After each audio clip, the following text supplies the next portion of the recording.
Hey guys, स्वागत है आप सभी का एएनएस क्लासेस में। आज हम डिस्कस करेंगे मगध साम्राज्य के बारे में।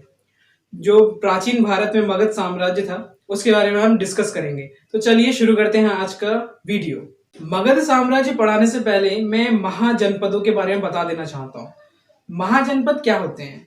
तो जो महाजनपद होते हैं वो बहुत ही विशाल मतलब बड़े, शक्तिशाली, उनके वो इकोनॉमी, जिनकी इकोनॉमी बेस्ट थी, मतलब आर्थिक स्थिति, यानी कि वो पैसों के मामले में बेस्ट थे और वो शक्तिशाली थे। और उनके जो जनता थी, मतलब जनसंख्या, वो अधिक थी और उनकी सैन्य शक्ति भी बहुत प्रबल थी। उन्हें हम कहते हैं महाजनपद।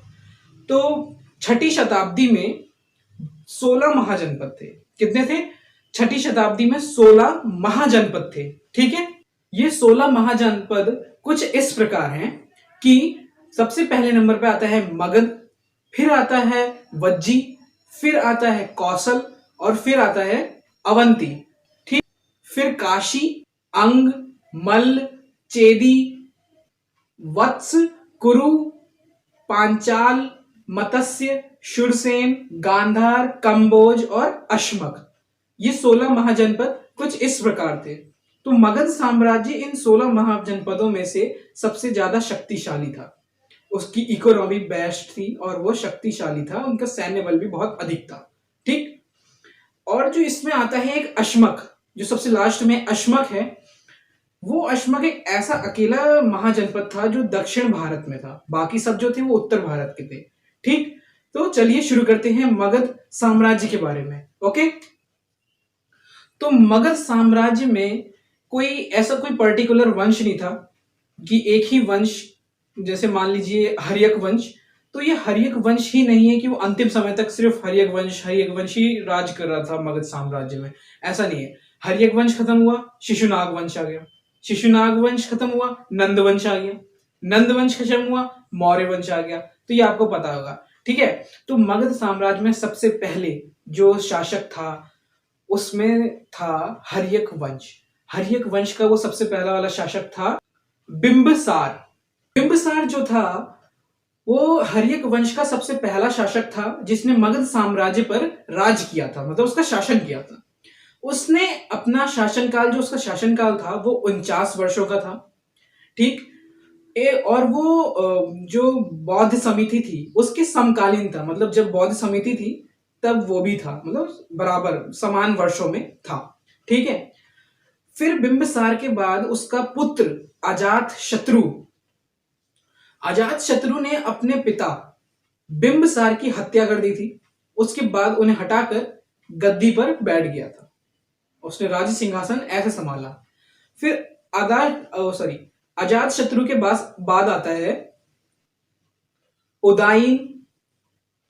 उदायन के बाद आता है अनिरुद्ध, और इसी प्रकार से कुछ शासक थे। लेकिन जो हर्यक वंश का अंतिम शासक था उसका नाम था नागदासक।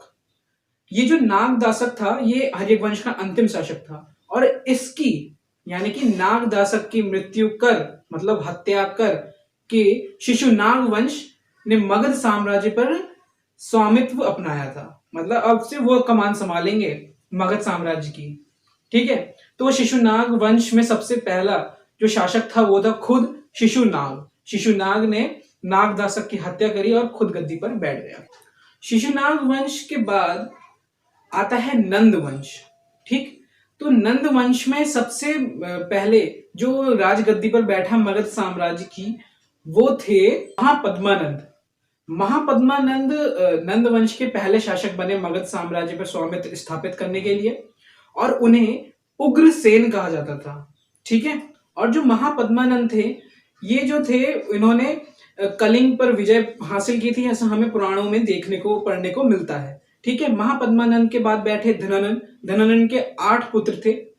ठीक, लेकिन इत्तेफाक था कि धनानंद के बाद उनके कोई भी पुत्र नहीं बैठ पाए। उसके बाद बैठे थे मौर्य वंश के पहले शासक जिनका नाम था चंद्रगुप्त मौर्य। ठीक, चंद्रगुप्त मौर्य के बाद बैठे बिंदुसार, और बिंदुसार के बाद अशोक। चंद्रगुप्त मौर्य ने चाणक्य की सहायता से नंद वंश के अंतिम शासक धननंद को मारकर मौर्य साम्राज्य की नींव रखी थी।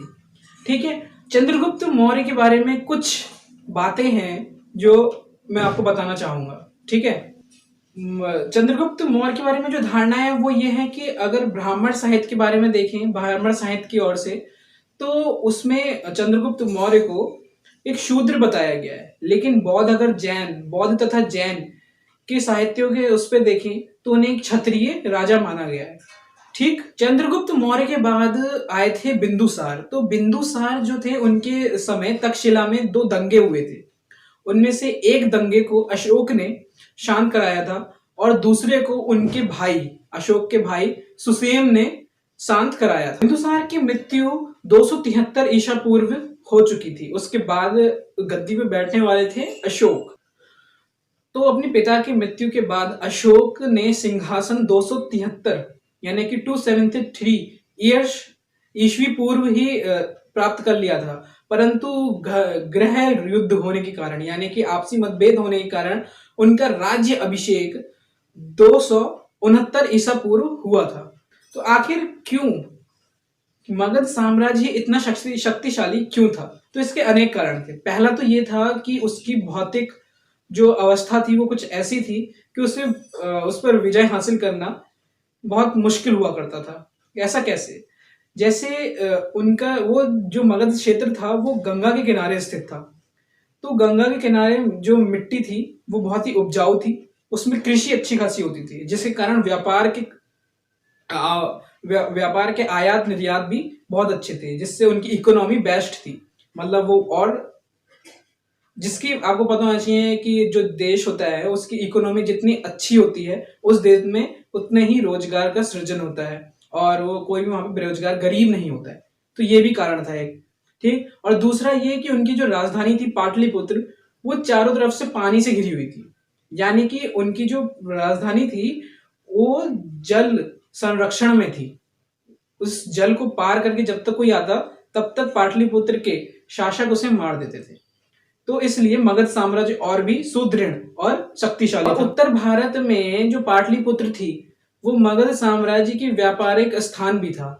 मतलब अगर कोई व्यापार करने आएगा तो पाटलिपुत्र में ठहरेगा, और अगर पाटलिपुत्र में ठहरेगा तो उसे कर देना पड़ेगा, और वो कर से और शक्तिशाली होते जाते थे। तो यही कारण थे कुछ। कहते हैं कि सैन्य शक्ति, उनकी सैन्य शक्ति बहुत अधिक थी। बहुत सारे लोग सैन्य संगठन थे। मतलब अगर लड़ाई होती थी तो इसका मतलब ये नहीं है कि सिर्फ सेना लोग भी लड़ेंगे। अगर जरूरत पड़ती थी तो गांव के लोग भी आ जाते थे लड़ने के लिए। तो इस कारण से भी उन लोगों को हराना मुश्किल होता था मगध साम्राज्य के शासकों को। ठीक है, तो यह था आज का वीडियो। मिलते हैं अगले वीडियो में। बने रहें हमारे साथ और देखते रहें एएनएस क्लासेस। शुक्रिया।